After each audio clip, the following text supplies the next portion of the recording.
Le thème de mon message ce matin est « J'ai un rôle à jouer dans mon alliance avec Dieu ». Et ce thème est tiré des 12 choses que nous devons absolument savoir au sujet de Dieu, que nous avons reçues comme enseignement. Et l'alliance avec Dieu concernait justement la 7e chose. Aujourd'hui, nous allons revenir là-dessus, mais cette fois-ci en mettant l'accent sur la part de chacun d'entre nous dans cette alliance. Pour ce faire, nous allons lire quelques passages. Genèse chapitre 6, versets 17 à 18. Et moi, je vais faire venir le déluge d'eau sur la terre pour détruire toute chair ayant souffle de vie sous le ciel. Tout ce qui est sur la terre périra. Mais j'établis mon alliance avec toi. Tu entreras dans l'arche, toi et tes fils, ta femme et les femmes de tes fils avec toi. Amen. Genèse 9, 9 à 17. Voici, j'établis mon alliance avec vous et avec votre postérité après vous, avec tous les êtres vivants qui sont avec vous, tant les oiseaux que le bétail et tous les animaux de la terre, soit avec tous ceux qui sont sortis de l'arche, soit avec tous les animaux de la terre. J'établis mon alliance avec vous. Aucune chair ne sera plus exterminée par les eaux du déluge. Tu peux dire Amen. Et il n'y aura plus de déluge pour détruire la terre. Et Dieu dit, c'est ici le signe de l'alliance que j'établis entre moi et vous, et tous les êtres vivants qui sont avec vous pour les générations à toujours. J'ai placé mon arc dans la nue, et il servira de signe d'alliance entre moi et la terre. Quand j'aurai rassemblé des nuages au-dessus de la terre, l'arc paraîtra dans la nue. Et je me souviendrai de mon alliance entre moi et vous, et tous les êtres vivants de toute chair, et les eaux ne deviendront plus un déluge pour détruire toute chair. L'arc sera dans la nue et je le regarderai pour me souvenir de l'alliance perpétuelle entre Dieu et tous les êtres vivants de toute chair qui est sur la terre. Et Dieu dit à Noé, tel est le signe de l'alliance que j'établis entre moi et toute chair qui est sur la terre. Alléluia. Merci Seigneur pour ta parole par laquelle tu te révéleras à nous ce matin encore au nom de Jésus. Nous allons continuer à lire, mais avant, j'aimerais faire juste une petite observation sur les 2 passages que nous avons lus. Dieu parle d'établir son alliance. Il dit, j'ai établi mon alliance. J'ai établi mon alliance. Il n'est pas venu vers Noé pour lui dire, bon, j'aimerais faire affaire avec toi. Qu'est-ce que tu en penses? Non, il dit, j'établis mon alliance. Et il est bon de préciser, c'est vrai qu'on n'a pas lu dans Genèse 9 que c'était à la suite d'une offrande que Noé avait apporté. D'un autel qu'il avait bâti, ça a touché le cœur de Dieu. Et il a établi son alliance à cause de la qualité du cœur de Noé. Dieu a établi cette alliance qui fait qu'aujourd'hui, toi et moi, nous sommes là. Ce n'est pas parce qu'avant le déluge, les péchés étaient plus graves que ce que nous commettons aujourd'hui. Non. Mais à cause de cette alliance, il n'y a plus de déluge sur la terre. Il peut pleuvoir quelque part, mais ça ne va pas emporter toute une ville, ou même tout un pays, ou tout un monde entier. Parce qu'il est resté fidèle à son alliance. Et il dit, voilà le signe, l'arc dans la nue. Et vous remarquerez que très souvent, nous voyons l'arc dans la nue. Parce que Dieu tient toujours ses promesses. Tout ce qu'il dit, il enferme dans une alliance. Donc, il est important pour nous de comprendre que Dieu ne tisse pas une alliance avec les anges, mais c'est avec nous.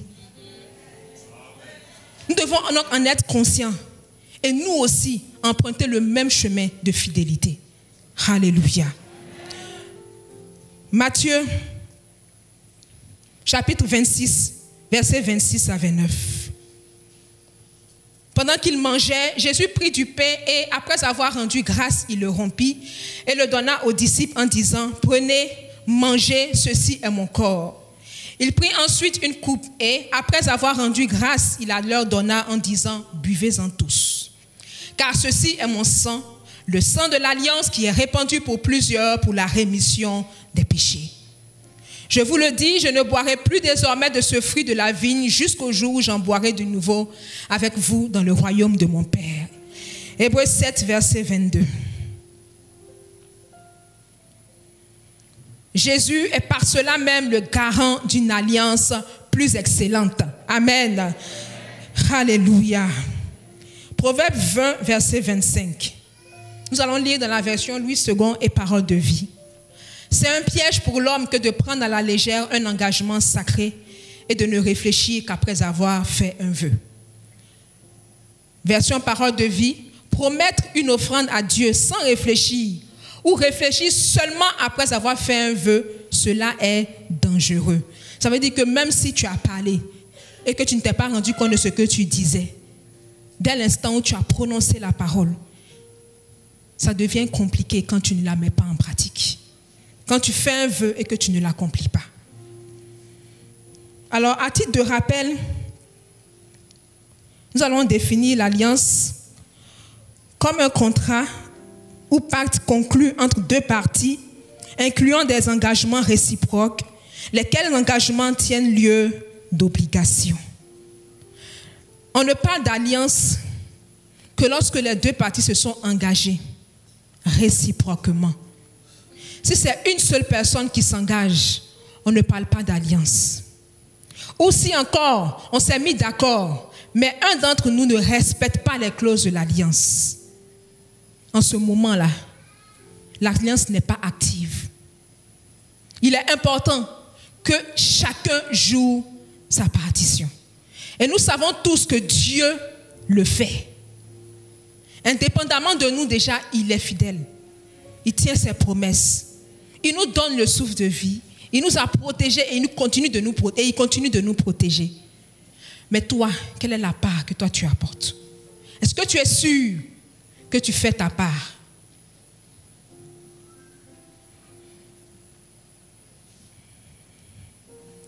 Nous allons essayer de faire une analogie avec le mariage. Mais j'aimerais apporter une précision avant qu'on ne lise les différents passages. Et on va le lire tout à l'heure même. Christ est l'époux, l'Église est l'épouse. L'Église, c'est qui? C'est nous.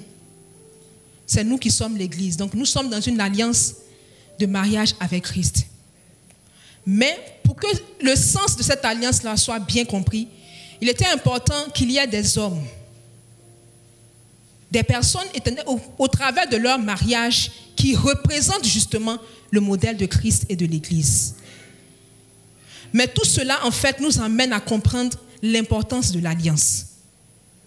Mais si on parle de façon abstraite, on ne comprendra pas. Comme le mariage, c'est quelque chose qu'on vit au quotidien, qu'on constate au quotidien, il est beaucoup plus facile d'en parler. Parce qu'on sait que le mariage commence par des engagements qui ont été pris de part et d'autre.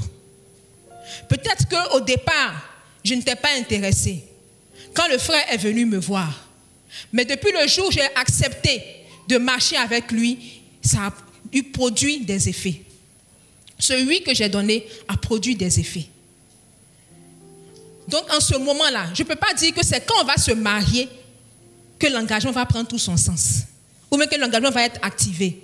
Au moment où tu acceptes de marcher avec la personne, que vous vous promettez d'arriver jusqu'au mariage, il y a des effets déjà qui sont déclenchés. C'est pour cette raison qu'il est important de faire attention aux engagements que nous prenons. Peut-être qu'au moment où tu as vu la sœur, tu étais d'une situation difficile, tu n'as pas suffisamment consulté Dieu, tu n'as pas suffisamment prié. Et tu es allé vers elle, tu as dit des choses, tu as déclaré des choses. Aujourd'hui, ces paroles-là déposent contre toi. Parce que tu n'as pas assumé les paroles que toi-même tu as prononcées. Personne n'était là quand tu le faisais. Malachie 2, verset 14. Et vous dites pourquoi? Parce que l'Éternel a été témoin entre toi et la femme de ta jeunesse, à laquelle tu es infidèle, bien qu'elle soit ta compagne et la femme de ton alliance. Dieu n'aime pas l'infidélité. Il est fidèle.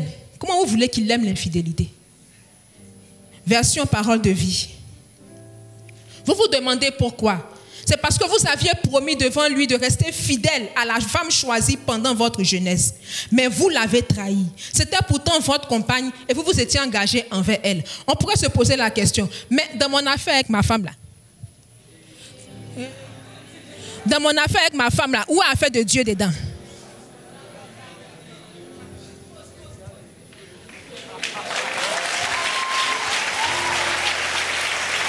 Alléluia.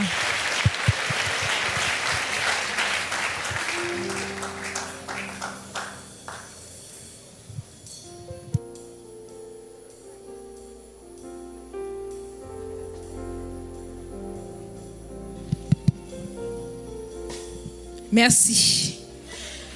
Donc, on pourra se poser la question. Mais dans mon affaire avec ma femme, là, où est pour Dieu dedans? Si je dis je vais être avec quelqu'un, il dit il ne veut plus, où est son problème? C'est vrai, il dit qu'il était témoin, mais est-ce qu'on peut dire qu'on peut attester qu'il était présent? Parce qu'en fait, il était un témoin invisible. Il a assisté à toute la scène.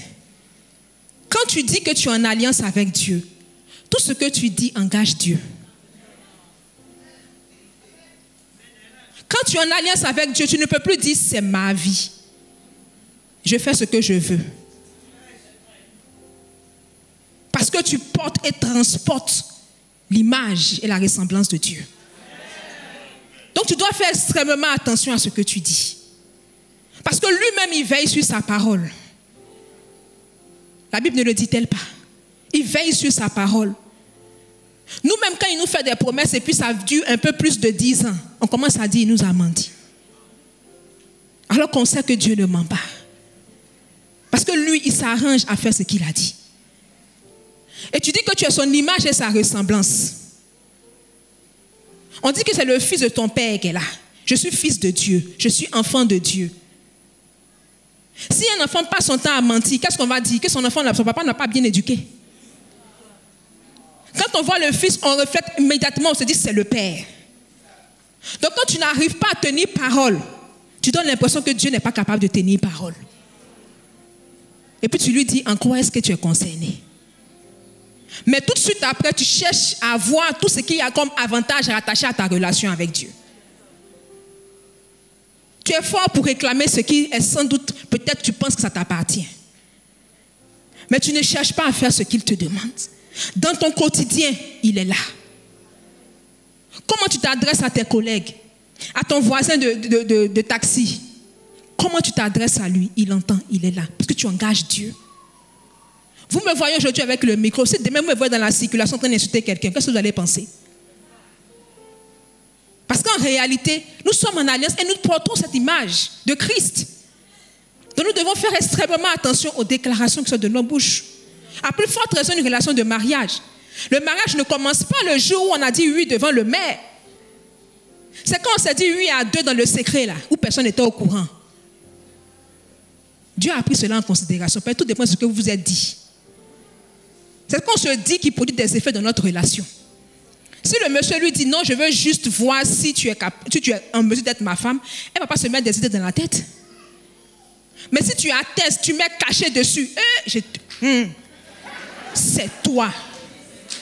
Et puis après 2 mois, vous avez fait un petit palabre là, et puis tu le vois en train de causer bizarrement avec Gertrude. Mais qu'est-ce qu'ils font là-bas?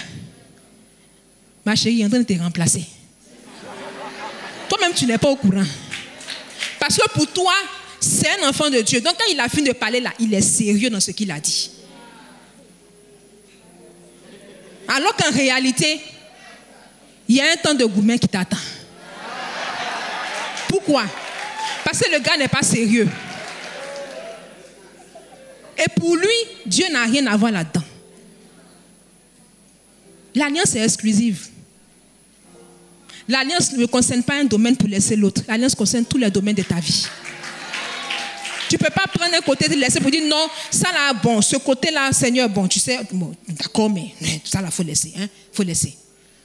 Parce que là-bas, là, tu veux que ta chair s'exprime. C'est être insensé que de ne réfléchir qu'après avoir fait un vœu. Qui t'a envoyé? La fille t'a rien demandé, tu es venu parler. Maintenant, tu ne peux pas assumer ce que tu as dit. Et comme personne n'a vu, tu es capable de dire, moi, il t'a dit ça un jour. Parce qu'il n'y a pas de témoin. Le seul témoin, c'est Dieu. Donc, on considère aussi que Dieu n'est pas là. Puisqu'il est dans le silence. Donc, tu vas lui dire, moi, je t'ai dit ça. Non, je ne t'ai jamais dit ça. J'ai dit, je suis en train d'envisager la possibilité. Je n'ai pas dit qu'on va être ensemble. C'est ta parole contre la sienne. Donc, en réalité, nous devons prendre conscience que le mariage, ce n'est pas un jeu. Parce que le mariage est une alliance. Dès l'instant où on dit que c'est comme Christ et l'Église, ça veut dire que ça prend tout son sens. Maintenant, libre à nous si on veut ramener dans la chair. Mais dans ces cas, il ne faut pas mettre Dieu dedans aussi. Si ça chauffe, il ne faut pas l'appeler aussi. Parce que nous devons être capables d'assumer les choix que nous faisons. Nous allons lire Éphésiens 5.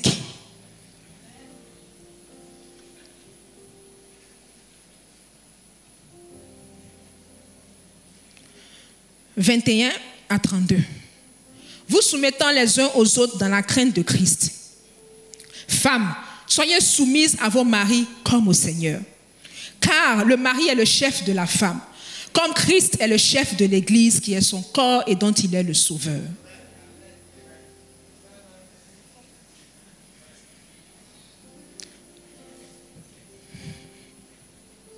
Or, de même que l'Église est soumise à Christ, les femmes aussi doivent l'être à leur mari en toutes choses.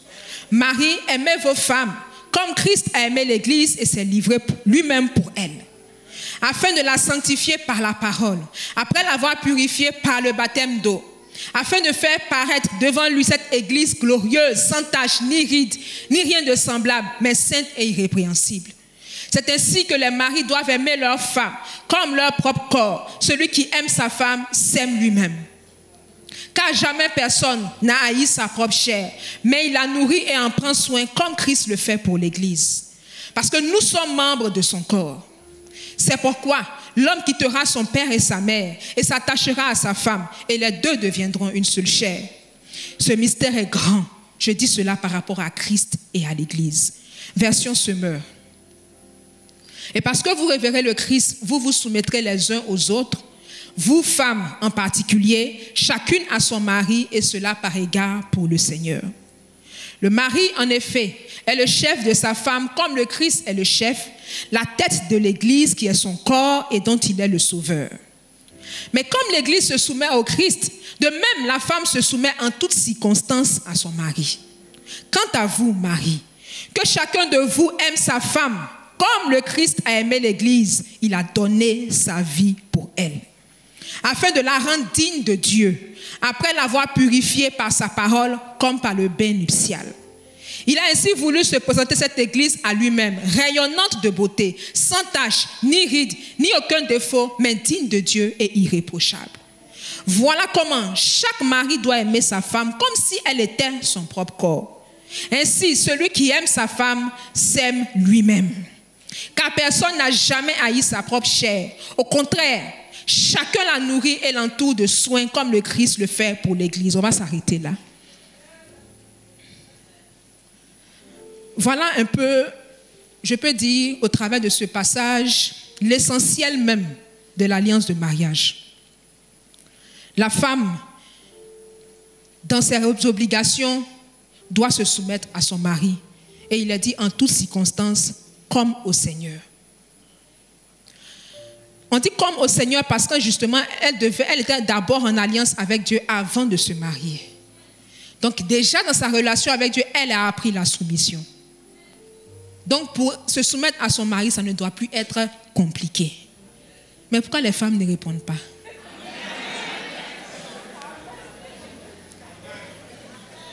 Les obligations du mari, en substance, aimer sa femme. Ce n'est pas aimer n'importe comment, c'est aimer comme son propre corps. On dit tu ne peux pas haïr ta chair, non, tu ne peux pas haïr ta femme. Jésus s'est sacrifié pour l'Église. Pourquoi? Parce qu'il voulait la rendre irrépréhensible, glorieuse, sans tache ni ride, digne de Dieu.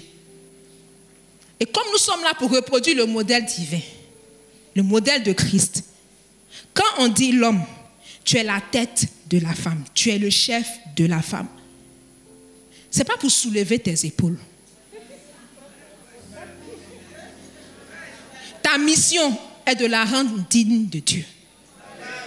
Irrépréhensible, glorieuse, sans tache ni ride. Ce n'est pas un critère de sélection. Pour dire que, voilà, comme tu es belle et que tu rayonnes, tu mérites d'être ma femme. C'est toi qui te transformes et puis ça devient produit fini. Mais ça commence d'abord par par le sacrifice. C'est comme si, en fait, comme une petite préfiguration, mais je ne dirais pas préfiguration puisque ça a déjà eu lieu, mais c'est comme si on voulait représenter un tout petit peu le rachat. Comment Christ nous a rachetés. Ce n'est pas le sang qui a coulé, non. Mais la manière dont l'homme doit se sacrifier pour sa femme, pour atteindre ce but, on doit regarder à la croix. Donc, ce n'est pas un moyen de prouver quelque chose à quelqu'un. Vous savez, quand vous marchez dans une alliance véritable avec Dieu, et ça, je le dis par expérience, Dieu ne se fatigue pas, en fait. En fait, le mari ne se fatigue pas pour aller dire à la femme, non, comment tu m'as parlé et tout. Parfois même, il ne dit rien. Mais la nuit, là, le Seigneur récupère la petite. Il faut te réveiller. Il faut lui demander pardon. Pourquoi tu fais ça? C'est mon fils.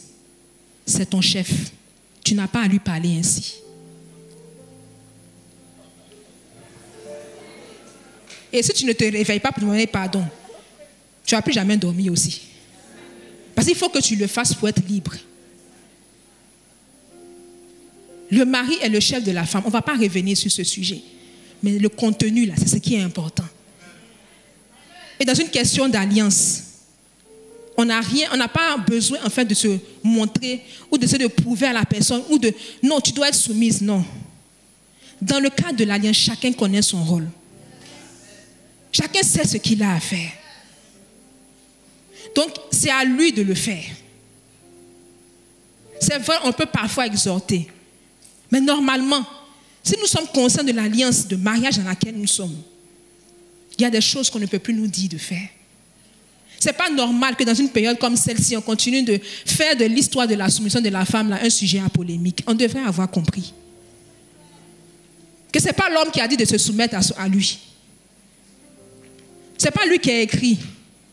C'est ce que la Bible dit. Ça fait quoi si on est soumise?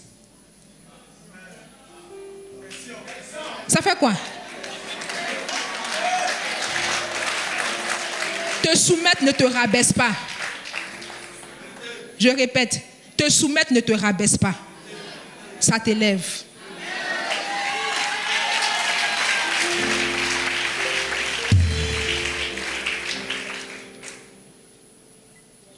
Alléluia.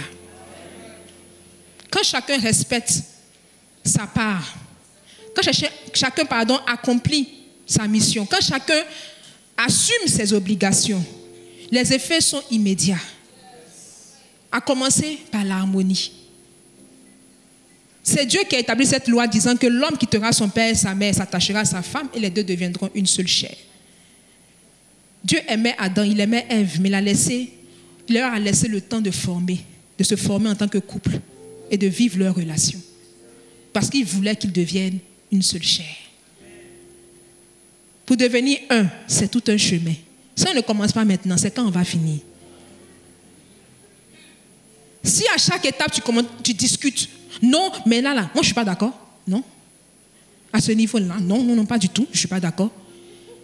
C'est vrai qu'on a dit d'être soumise, mais toi, tu ne vois pas ce que tu dis là, c'est normal. Bon, si à chaque étape, chacun discute ce qu'on doit faire, mais ce qu'on ne doit pas faire, quel jour on va arriver à destination, sachant que le chemin est long? Économisons, rachetons le temps. Alléluia.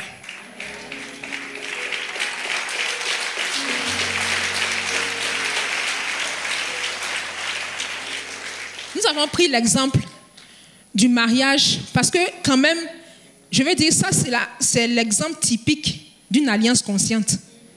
Parce que quand tu es parti dire oui, quand même tu ne dormais pas. Et puis la loi dit, si tu es parti prendre sous l'effet, ce n'est pas valable. Ça veut dire que tu es en ton âme et conscience, que tu es allé à la mairie. Pourquoi? Parce que Dieu veut qu'on marche dans une alliance consciente avec lui. C'est vrai qu'il a établi les choses avant qu'on ne vienne. Mais ça ne veut pas pour autant dire qu'on ne doit pas être conscient de cette alliance. Si tu marches dans la rue sans être conscient de là où tu vas, tu me dis ça où tu vas te retrouver. Généralement, ce n'est pas la bonne destination. La conscience va t'aider en fait à savoir ce dans quoi tu rentres. Dieu a besoin de ta collaboration pour vivre cette alliance. Il ne veut pas que tu le fasses justement en étant un automate. Ok Seigneur, d'accord Seigneur, oui Seigneur, non. Il veut que tu sois conscient, tout ton être. Tu sais que tu es en alliance avec lui. Comme Daddy le dit parfois, tu sais que tu sais, que tu sais que tu sais, que tu sais que tu es en alliance avec Dieu.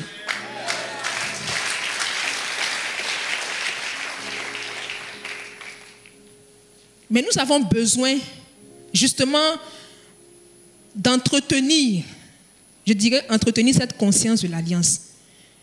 Et on va le voir en 3 points. Premièrement, la prière.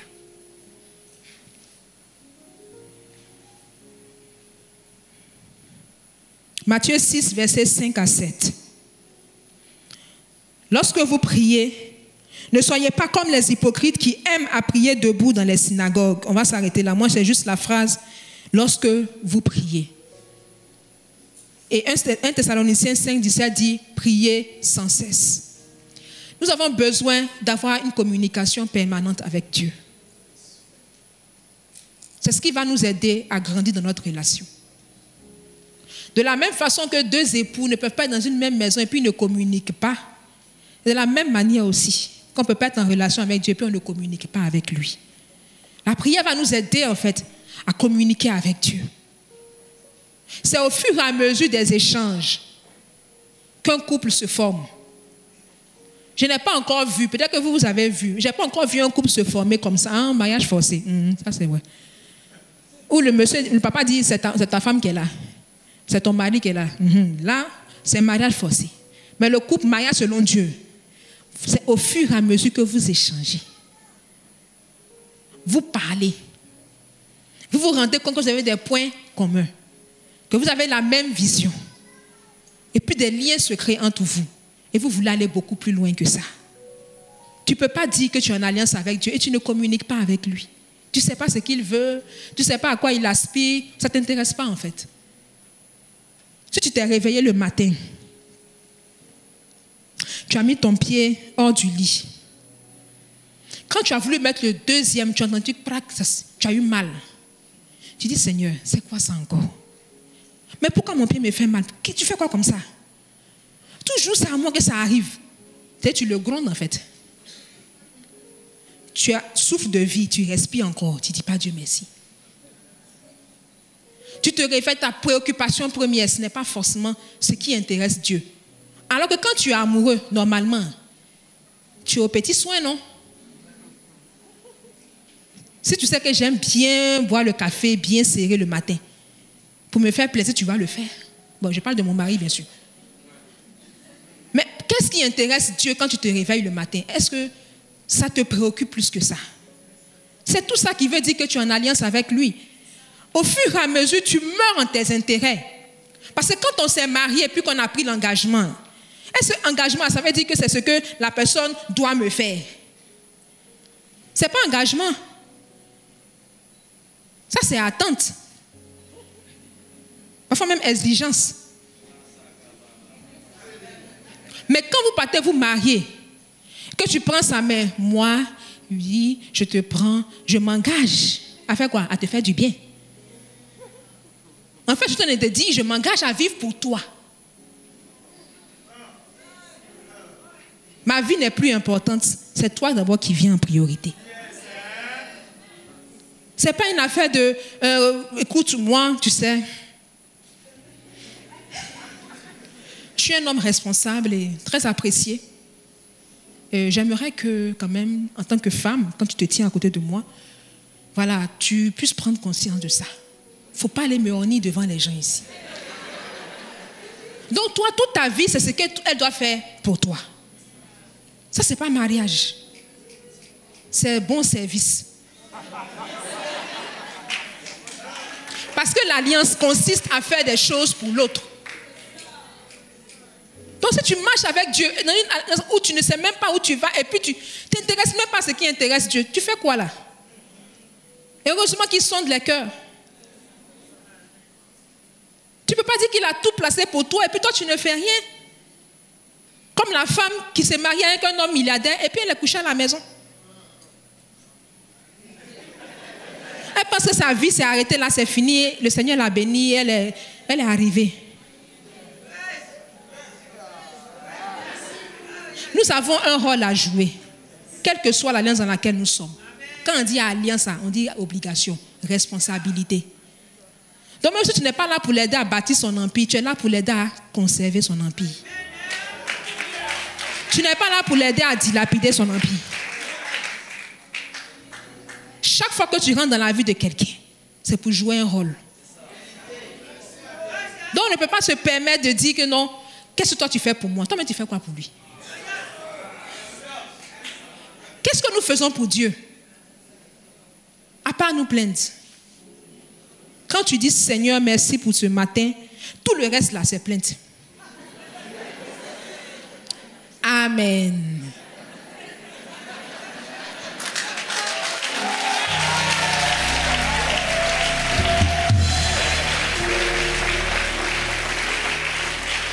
Il y a la prière, il y a la lecture et la méditation de la parole de Dieu. Psaume 1, 1 à 2. Version Louis II. Heureux l'homme qui ne marche pas selon le conseil des méchants, qui ne s'arrête pas sur la voie des pécheurs et qui ne s'assied pas en compagnie des moqueurs, mais qui trouve son plaisir dans la loi de l'Éternel et qui la médite jour et nuit. Version parole de vie. Voici l'homme heureux. On nous dit l'homme heureux. Il n'écoute pas les conseils des gens mauvais. Il ne suit pas l'exemple de ceux qui font le mal. Il ne s'assoit pas avec les moqueurs. Au contraire, il aime l'enseignement du Seigneur et le redit jour et nuit dans son cœur. Ça veut dire qu'il lit, mais il médite, il repasse cela dans son cœur. Il prend plaisir à la lecture et à la méditation de la parole. Parce que c'est le seul moyen par lequel tu pourras passer pour comprendre Dieu. Tu veux connaître Dieu.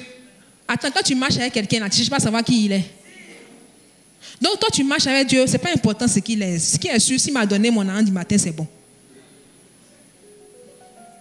Merci pour la provision du matin, Seigneur. Amen. Mais qui est Dieu? Qui il est pour toi? La connaissance est importante dans la marche avec Dieu. On doit connaître Dieu et comprendre Dieu. Il a ses voies, il a ses pensées. Cette alliance que tu as avec lui te donne l'autorisation d'avoir accès à ses voies et ses pensées. Mais si tu ne lis pas, tu ne sais même pas qui a voix et puis penser. Tu ne peux pas t'arrêter seulement au simple fait d'avoir donné ta vie à Jésus. Tu dois aller beaucoup plus loin que ça. Tu as reçu Jésus, c'est merveilleux, c'est super. Mais après, tu dois pratiquer, tu dois vivre ta vie, tu dois vivre ta marche, entièrement conscient de là où tu vas avec Dieu. Troisièmement, le fait d'apporter ses offrandes. Daddy disait très souvent que si un homme veut venir vers toi et puis ne donne pas cadeau, c'est même pas la peine même. Dans quelle relation de couple tu vas avoir et puis le gars ne donne rien, la femme aussi ne donne rien? Chacun a son argent et puis il garde ça dans sa poche. C'est qu'il n'y a pas d'amour. C'est mieux de se séparer. Mais c'est échange de bons procédés. Les offrandes que tu apportes à Dieu ne sont pas souvent des semences, mais c'est aussi une appréciation. Tu te dis, bon, il est grand, mais ton cadeau là, c'est important pour lui parce qu'il t'aime. Même si c'est une offrande de 5 000, il se dit, il sait que ça va être ton cœur que tu as donné. Donc, quand tu marches avec lui, que tu dis que tu l'aimes, tu ne peux pas ne pas lui apporter quelque chose. Tout comme tu n'accepterais pas que ton conjoint ne donne pas ton cadeau d'anniversaire. Sauf si tu n'es pas trop anniversaire. Mais au moins, tu as exigé cadeau. Quelque part, quand la femme demande, ah chérie, vraiment mon vernis est fini là. Au fond, elle dit, il faut me faire cadeau un jour. Toutes ces choses alimentent la relation de couple. Donc, il faut comprendre que les offrandes aussi que nous donnons participent à notre alliance avec Dieu. Il dit, honore l'Éternel avec tes biens et avec les prémices de ton revenu. Donc, tu ne peux pas extraire les offrandes de prérogatives de ton alliance. Ça va être de ce moment que tu peux revendiquer des choses. Il y a des prières qu'on ne fait plus quand on est conscient de notre alliance avec Dieu. Ton pain est assuré. Ta protection est assurée. Parce que Dieu se met en peine de t'apporter tout ce qu'il te faut jour après jour. Donc, il est important pour nous de comprendre que nous devons être conscients de notre alliance avec Dieu. On va prier ensemble. Je vais vous inviter à vous tenir debout. Et on va prier.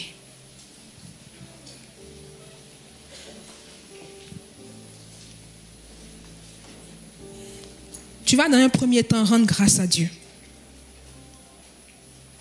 Tu vas dire merci à Dieu pour ce que tu as entendu. Pour le message qui est arrivé jusqu'à toi. Tu sais ce que cette parole a trouvé dans ton cœur. Tu vas dire merci à Dieu. Prions le Seigneur. Merci Seigneur. Gloire te soit rendue, Éternel, pour ta parole. Merci, merci, merci infiniment. Parce que tu as parlé à chacun de nos cœurs pour accomplir quelque chose de précis. Merci, merci, merci, merci, merci Éternel. Gloire à toi Jésus. Alléluia. Amen. Hébreux 12, 24. Version Louis II. De Jésus qui est le médiateur de la nouvelle alliance et du sang de l'aspersion qui parle mieux que celui d'Abel.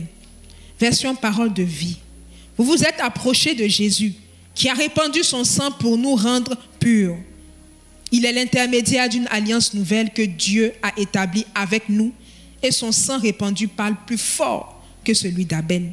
Nous allons rendre grâce à Dieu le Père pour Jésus, le médiateur d'une nouvelle alliance. Cette alliance qui nous permet aujourd'hui d'être debout, de dire que nous sommes sauvés, de dire que nous sommes rachetés. Nous avons la possibilité d'avoir accès à Dieu. On peut encore parler d'alliance avec Dieu. C'est par Jésus. Et il est important de rendre grâce à Dieu pour cela. Merci Seigneur. Père, nous voulons te rendre toute la gloire. Merci. Pour Jésus qui est venu établir cette alliance nouvelle, qui est venu nous réconcilier avec toi. Gloire te soit rendue pour cet honneur, pour ce privilège que nous avons en toi. Béni sois-tu, Seigneur. Béni sois-tu, Seigneur. Béni sois-tu, Seigneur. Ce sang qui nous a rachetés, le sang qui nous a justifiés. Nous sommes sortis des ténèbres. Nous avons été expiés. Tous nos péchés, toutes nos fautes, tout ce qui nous condamnait a été effacé. Aujourd'hui, nous avons accès à toi, ô Père. Nous sommes réconciliés avec toi. Aujourd'hui, nous pouvons encore parler d'alliance. Aujourd'hui, nous pouvons encore parler d'alliance. C'est vrai. Jésus est devenu ce médiateur et grâce à lui, Seigneur, nous sommes connectés à l'alliance que tu as conclue avec Abraham. Merci infiniment pour ce privilège. Merci pour cet honneur que tu nous fais, cette grâce. Parce qu'à partir de là, nous sommes aussi de la lignée d'Abraham. Et nous pouvons prétendre à un héritage sur cette terre. Que ton nom soit glorifié parce que tu nous donnes en tant que fils de régner par la prière.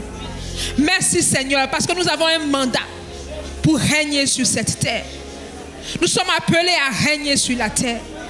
Nous sommes appelés à régner sur la terre. Afin que la révélation qui attend la création du moins, qui attend la révélation des fils de Dieu, puisse être soulagée de ses soupirs. Merci Seigneur pour ta grâce. Que ton nom soit glorifié. Au nom de Jésus. 2 Samuel 23, verset 5. Et là, c'est David qui parle. N'en est-il pas ainsi de ma maison devant Dieu, puisqu'il a fait avec moi une alliance éternelle, en tout point bien réglée et offrant pleine sécurité?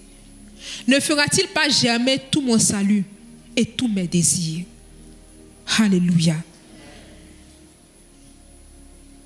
David avait une alliance avec Dieu dont il était conscient. À la fin de sa vie, il pouvait dire oui, cette alliance est en tout point bien réglée. Il n'y a pas un point qui est exclu de l'alliance, non. Et cette alliance-là lui offre pleine sécurité et ça agit même sur sa maison. Nous allons prier Dieu. Puisque nous avons compris au travers de ce verset qu'il est important d'avoir pleinement conscience de notre alliance avec Dieu. Nous allons prier Dieu afin que par son esprit, nous ayons justement conscience de notre alliance avec Dieu. Tout ce que ça implique, que le Seigneur nous aide ce matin à en être conscient. Prions le Seigneur.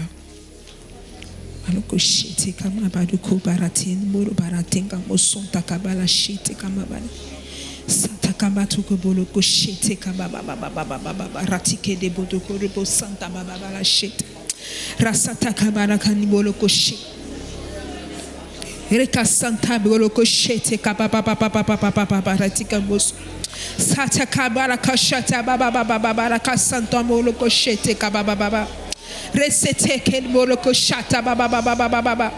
Merci Seigneur. Merci Seigneur.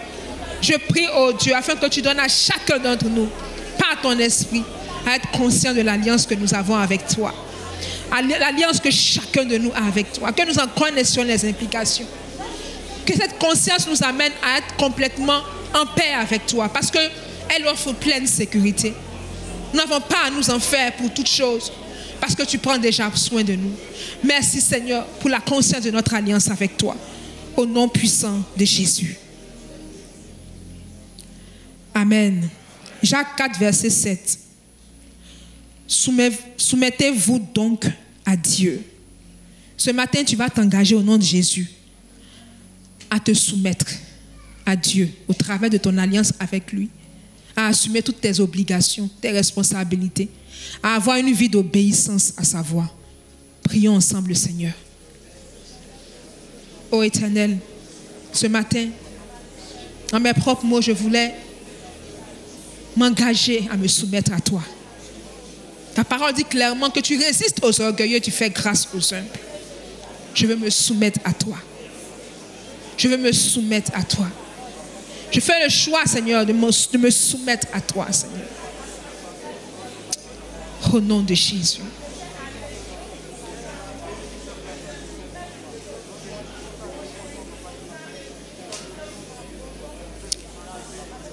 Tu vas répéter après moi, Père, en ce jour, je fais le choix de me soumettre à toi afin d'assumer toutes les obligations rattachées à mon alliance avec toi.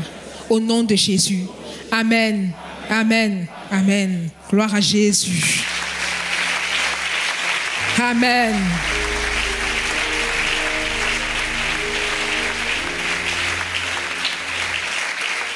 Gloire à Dieu. Nous allons prier pour un dernier sujet. Deutéronome 28, versets 1 à 3, version parole de vie. Moïse dit, si vous écoutez vraiment le Seigneur votre Dieu, si vous obéissez avec soin à tous les commandements que je vous donne aujourd'hui, le Seigneur votre Dieu fera de vous le peuple le plus important de la terre. Voici toutes les bénédictions qui viendront sur vous et qui vous atteindront parce que vous aurez écouté le Seigneur votre Dieu. Il bénira ceux qui habitent les villes et ceux qui habitent la campagne. Et nous connaissons la suite. Aujourd'hui, nous allons déclarer au nom de Jésus que nous vivrons la plénitude de tout ce qui est bénédiction rattachée à notre alliance avec Dieu parce que nous aurons été obéissants. Prions ensemble le Seigneur. Je vous laisse déclarer la parole en vos propres mots.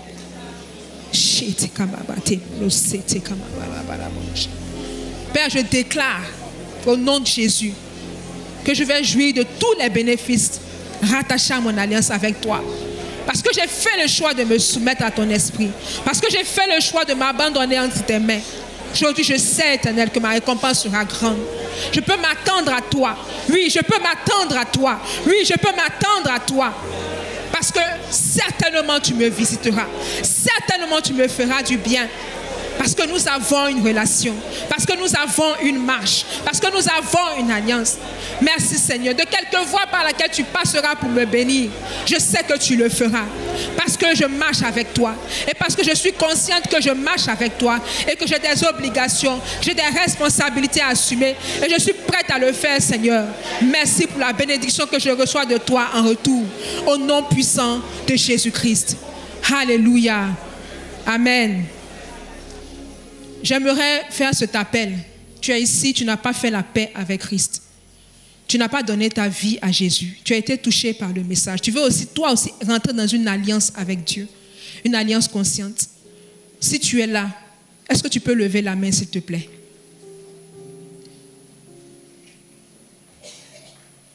Merci de bien vouloir t'approcher, s'il te plaît. Fais un effort supplémentaire et approche-toi.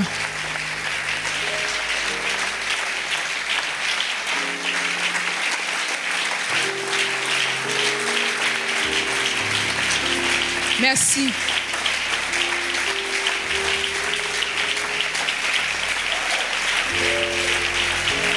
Gloire à Jésus. L'enfer a été dépeuplé ce matin. À l'effectif de ceux qui étaient perdus, ça fait -5. Gloire à Jésus. Amen. Vous allez répéter après moi. Seigneur Jésus, je me donne à toi ce matin. Je te reçois comme mon Seigneur et mon Sauveur personnel. Je renonce à mon passé et je décide maintenant de marcher avec toi pour toujours et d'éternité en éternité. Amen. Merci Seigneur pour tes enfants qui en ce jour ont fait le vœu, ont fait le choix de s'attacher à toi. Merci parce que dès maintenant leur vie n'est plus la même. Et ce que tu as commencé de faire, tu l'achèveras. Béni sois-tu Père parce que le diable n'aura pas raison d'eux. Au nom de Jésus, quelles que soient les manigances démoniaques, pour les empêcher de rester fidèles à leurs vœux, et de revenir, même s'il était possible, à ce choix qu'ils ont fait de s'attacher à toi. Que ces programmes-là soient détruits au nom de Jésus. Parce qu'ils ont fait le choix radical de s'abandonner entre tes mains, tu leur répondras favorablement. Béni sois-tu encore, au nom de Jésus. Amen. Amen. Amen. Recevez ces fiches, nous allons recevoir tout à l'heure. Que Dieu nous bénisse richement.